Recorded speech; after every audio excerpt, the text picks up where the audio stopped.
This video might be titled Things That You Missed, but the likelihood is you didn't miss very much from the Liverpool game. Everyone is taking apart the performance, telling us about how fantastic that midfield is, telling us about how flexible and brilliant that front line is, telling us about how solid the back line is. I just wanted to pick out a couple of details that I noticed, not that I think I'm particularly special, but let's talk this Liverpool midfield. There is something very satisfying about watching Slot's version of this team. And I know that a lot of people want to talk about the fact we haven't made many summer signings. I know there are a lot of people who probably actually don't want to talk about Mo Salah. I'm just going to take Mo Salah's approach on this one. Let's just enjoy what he called his last season. I'm not sure if that's a tactic. We'll talk about more of that later. Let's just talk about these midfield roles, because what I did was went back through the first 3 games, it took me ages, and also the United pre-season, and looked at the different shapes that Slot has deployed these 3 in. McAllister, Gravenberch, Szoboszlai, but also just a couple of other people within there. And why possibly we went for Zubimendi, but also why going for Zubimendi doesn't necessarily mean that 22-year-old Ryan Gravenberch is the wrong choice for Liverpool. First of all, this is our midfield against Manchester United at Old Trafford. Average positions. Now, I'm not saying that average positions represent the whole game, but it certainly gives you a better idea of where the players were at during this match. The heat maps probably give you even more idea than that. And we'll talk a little bit about predominantly where they played on the field in a second. But what I certainly noticed was, and you'll notice this when I go through the different versions, look at the difference in Gravenberch's positioning, Szoboszlai's positioning, but also now what McAllister was doing. And I'm going to pick out the different units that Liverpool used out on the field to undermine what Manchester United were trying to do, and the areas that I thought Liverpool looked particularly strong, and why. Because what a lot of people are going to do is go, oh, well, McAllister does this, Gravenberch does this, and Szoboszlai did this. And individually, each of them are fantastic. Now, individually, each of them obviously are fantastic. But if I take this yellow pencil, should I use yellow? I'm just going to use black because it's a bit easier. Take the slightly lighter one. Right, I hope you guys can see this. The way that I broke it down was like this. Unit of 4, unit of 3, unit of... What's wrong with my hand? Unit of 4, unit of 2, floating, but also like that. So this kind of Venn diagram begins to break out on the field, and you work out that actually what I've circled here is different operations when Liverpool are in or out of possession, but also the flexibility that Slot has allowed this team to play with.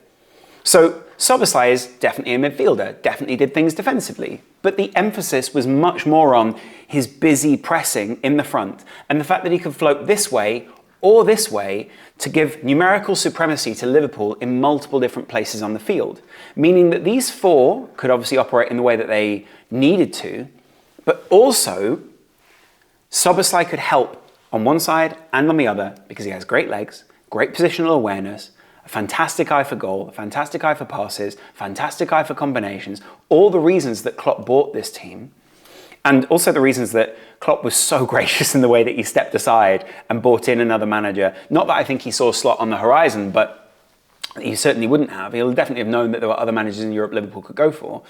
But that this team was ready to evolve again. Now, say we lost against Manchester United, or the narrative was that Liverpool had won 3-2 and Xerxes had scored 1, maybe 2 of those opportunities. We saw Mazraoui's goal go in or something like that, right? Maybe the narrative is slightly different. Maybe we're not talking about Liverpool's dominance in the same way, and people are using the stats the other way around. Oh, well, Liverpool conceded this many big chances or this and that. I think there's certainly something in that, and I'm going to put a Manchester United video out later today. But it didn't play out that way, and I certainly think we need to look at predominantly why Liverpool kind of got away with a 3-0 at Old Trafford, and why Manchester United probably played better than they're going to get credit for, but also why Liverpool are still evolving, and that's what's satisfying about when you hear Klopp speak. And we can go through these first 3 games here and show you that Liverpool is still evolving. This was the shape, by the way, that Liverpool played with in pre-season. Curtis Jones one side, Gravenberch the other, and then this floating Harvey Elliott 10 type figure there. But really, again, a unit of 3 there, a unit of 2 there. There were so many different hookups. It was about relationships out on the field. And Manchester United had a lot of broken relationships out on the field. Hence why when I bring out this team, I can't really draw that many lines between a lot of the players. I can probably talk about Casemiro and Mainu, but actually those two really felt like they were operating as two individuals. I can probably talk about Xerxes, again on an individual level. Maybe at a push, Mazraoui and Garnacho, and maybe at a push, no, not even a push, like Rashford his decision-making was poor. I definitely want to talk about that in a second. Liverpool's decision-making was exceptional, but it comes from this structure which makes the decisions that you make so much easier to make. It's not that these guys are obviously exceptional decision makers, and I think Salah, we need to talk about that decision-making and his positional awareness and the hookup with other players. Bless you, Jamie. Jamie's in the office, everyone knows that. Anyway, but it was also the execution. People are praising Salah, and Salah's been a unicorn for years now, almost 8 years, 9 years at Liverpool soon. 8 years? 9? It'll be 8 years going into his 9th. He won't stay for his 9th. The overlapping runs, the underlapping runs from Gravenberch, Szoboszlai, all these guys, make Salah's decision-making so much easier, or not easier, but so much simpler. And then guess what? The small tactical observations from someone like Slot, when looking at a formation like this, but also looking at, I'll take you down here, De Ligt, Mazraoui's progression, Deleu's progression. This is Manchester United trying to play on the front foot here. And Liverpool exhausted that by putting Salah in this position, letting him push into this position, and serving the ball up to this position. And it was 4, 5, 6 times. And I know that XG will speak in a certain way. Trent's XG won't count because it will technically be not like a piece of play. So that just won't go into the stats. At least I don't think it will. Let me know, guys. That slight touch from Salah negates what Trent did. We still got in that position, still judging the game in that way. Manchester United will still have been aware that if Salah hadn't touched the ball, Trent's goal counts, and the kiss on the camera, the iconic kiss on the camera, in that kit. Anyway, point being, very few relationships, many good relationships. But these relationships were also allowed to happen. And they happened differently to the way they did in previous games. This is Liverpool versus Manchester United. This is Liverpool versus Brentford. In this game, there was a much more central role for Ryan Gravenberch. He deserves the credit for that much more central role. And there was also much more of a disjointed relationship between this Liverpool midfield and the front line as we had in the previous game. Manchester United allowed these relationships in the same way as, look at the average positions here. This is much more of a midfield 3, but actually, again, a slightly different relationship between McAllister and Gravenberch because, again, you can pick out on that side a 4, on that side, a 4, and actually really more of a floating 1, but actually it played out more like that. Actually, it played out more like these kind of relationships. I know I'm drawing a lot of circles here, but you can kind of see from that Venn diagram of what the overall relationship is between the players. Anyway, take those off. Manchester United allowed those. Now, it leads me on to an interesting point, at least what I consider to be an interesting point. Liverpool haven't played a team who understand how to break up this Liverpool midfield yet, how to take that apart. But we've also not played, and the numbers are consistently the same in this midfield. It's 8, 38, 10, 8, 38, 10, 8, 38, 10. Jamie pointed out to me this morning the almost murderer's row type level of games that we have in November. The formation is incredible. But we're going to play teams who know how to break that down. And at some point, we're going to bring in a series of midfielders, Harvey Elliott, Curtis Jones. We can't bring Bajcetic in now. Possibly Tyler Morton, someone who's maybe frustrated about being a backup within the team. Endo. The talk is obviously that Szoboszlai is fantastic. All these guys are fantastic. And I'm sure that behind the scenes, Slot is working tactically with these other players as well. But my point is, we will have to rotate this midfield at some point. And these great relationships that we see out there, I'm not saying they're going to be completely lost. I think, you don't put a player out there and he just suddenly looks lost at sea. But this is very different to this. And the average positions when we brought on Núñez, Gakpo, they were much, much deeper. Now, that doesn't mean that Núñez, if he starts a game or rotates into the squad, and the same for Gakpo, and the same for Chiesa. I'd love to see what happens if we were to put, is Chiesa ever going to be able to play in this position? Let me just make that yellow. Is Chiesa ever going to play here, in that area? That's not thick enough as a line if you're going to draw yellow lines. there in that area, or basically when we're actually in progress there. Let me know. Is he going to play? Is he got the ability to play as like a floating type 10? Because these kind of elastic relationships, sometimes Diaz goes inside, pushing Jota outside, pushing Salah this way, pushing Diaz then back inside. Like there was so much rotation, weirdly, in an almost similar way to the way Erik Ten Hag would want his team to rotate in that front line, that you can see the players smartly working on structure, but I've got this freedom to go here within this structure. The fact he could express this so quickly to players is fantastic. Boy, do our wingers work hard.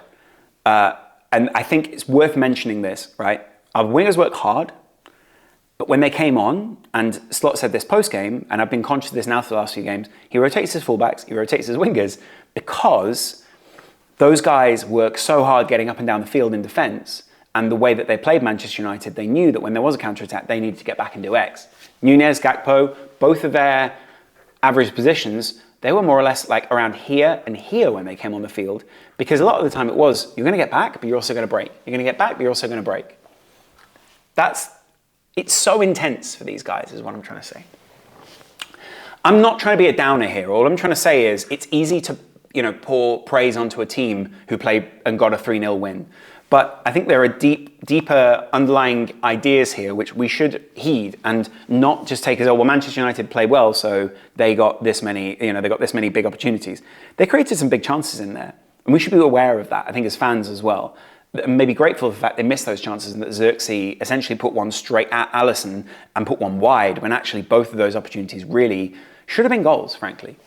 And maybe it would have made Liverpool a bit more nervous at Old Trafford, and maybe it would have changed the narrative. Maybe people would have gone, this team let their foot off the gas or whatever. They didn't, but just bear that in mind when you're watching other people's analysis, and especially mine. I'm highly fallible. I just want to highlight those things. And of course, I also want to highlight the fact that Trent really is playing much more like a traditional right-sided player, and that Konate and Van Dijk, specifically Konate, was a beast out on the field yesterday and was relatively, I would say, flawless in this game, to the point where when Rashford's coming down the field, let me try and find Manchester United's, when he's in this area, there was a point where he had space and Konate to run into, and he chose to go back. Like, of the three decisions that your most aggressive winger in the team, Garnacho is aggressive, but Rashford's very aggressive, had to make, his decision was, let's look this way. Like, why? Because Konate is dominant in a way that I think he doesn't get the credit for in the Premier League, because very often he is there to dive in, to try and put people on the back foot, that kind of thing. He needs more credit for that, and I would argue he doesn't get the credit for that. And again, happened on Sky Sports, guys. I had to put, it pains me, I had to put the Butcher in ahead of Konate, just purely to make sure that Manchester United fans don't freak out in the comments. There are comments in the comments, as you will find, because comments often go in comments, saying that I was arrogant to want to put Konate in ahead of Martinez.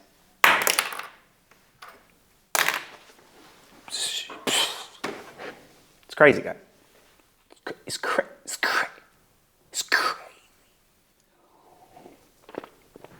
Anyway, I just wanted to pick those things out. It's obviously a great time for us. I'll finish on this. This guy was man of the match. This guy deserves one of these. It's a small child's crown, maybe from Burger King, because he's been fantastic. His interceptions, the tactical observations that he's executed because of Slot, all these kind of things, awesome. He has not negated the need for another 6. He is a great 6. He is a great pivot, but we need another midfielder in there at some point in the near future. And I think when we're playing the murderer's row, as I call it, where is it? Bring it up here. Just go Liverpool, and come on. There you go. Go Liverpool, go, where are our fixtures, guys? There. Watch. So we've got this Forest and all this kind of thing. Look at this November. It ends. It ends October. Arsenal, Brighton, Leverkusen, Villa, Southampton, Real Madrid, 3 days later City, Newcastle, Everton. Then the day after my birthday is Everton, and then we play Girona 3 days after that. Girona's not an easy pushover. And then 4 days after that we play Fulham. A week later we play Tottenham.